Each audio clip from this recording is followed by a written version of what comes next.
This is a video about the Ashurbanipal Library, the greatest collection of historical record in the world.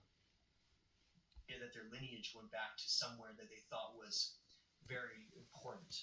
Now, I think that that has caused nothing but misery on the earth and destruction, and I think that needs to end. All people are beautiful, and the gifts are infused everywhere in humanity right now.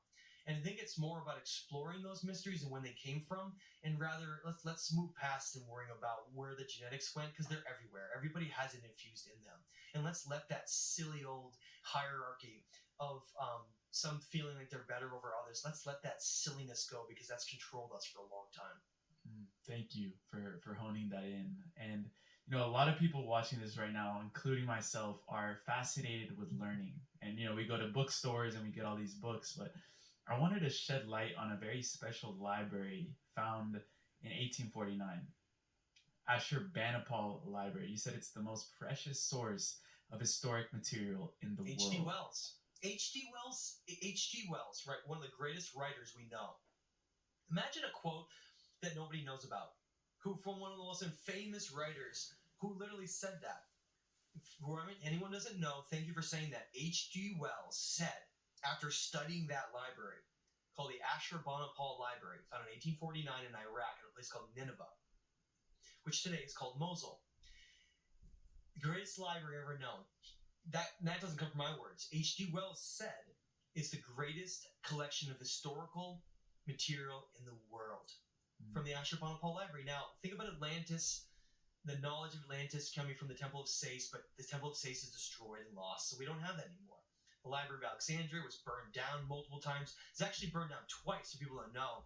The first time it was burned down was partially burned down, and supposedly it was an accident.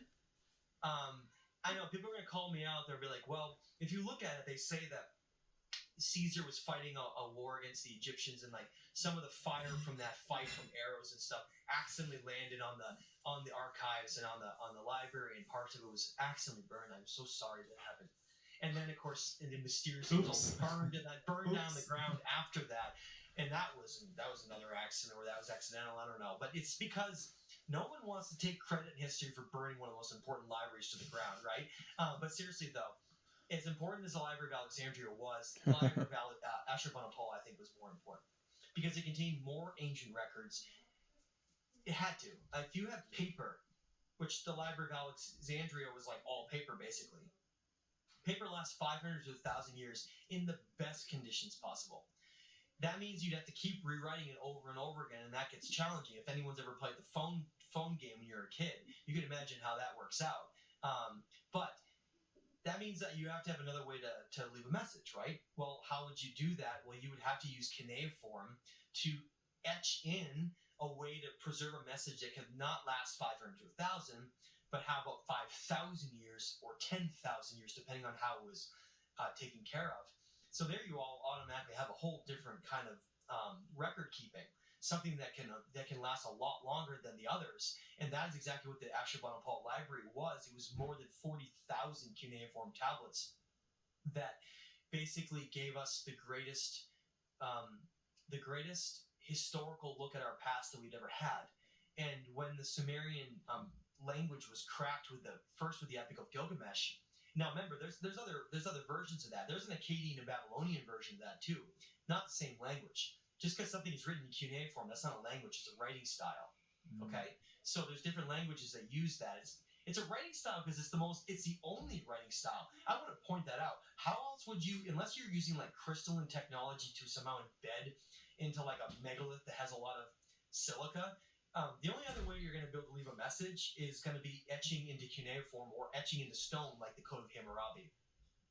Because if something etched in, then it can survive the test of time. Like if you paint on a wall, right? We think painting on cave walls is so sophisticated. That doesn't last that long. Water drips down. It like gets rid of it in some cases, and you just have pieces of it. Plus, that's all. Cave drawing is usually always from like a very primitive group anyway, so it doesn't even correlate. But what I'm trying to say, the Ashurbanipal Library gave us a glimpse to understand. We didn't know. It gave us a glimpse into these tablets that then led to these discoveries that I'm working with right now. That's the only reason that exists. because of this ancient understanding of Shuruppak and these first cities, which is why I'm headed to Penn Museum to that first excavation that found Shuruppak as part of all this, to like go through the archive, like something out of like National Treasure, which is in Philadelphia, by the way, Penn Museum. It's gonna be very cool. Like, wait till you see where this is gonna go. But we started there. That's where the mystery begins, is like in the archive of an ancient library, peering through and looking through the records to be like, oh, this mystery then takes us to a museum in Turkey and then to Lake Fong, these ancient temples that are mysteriously left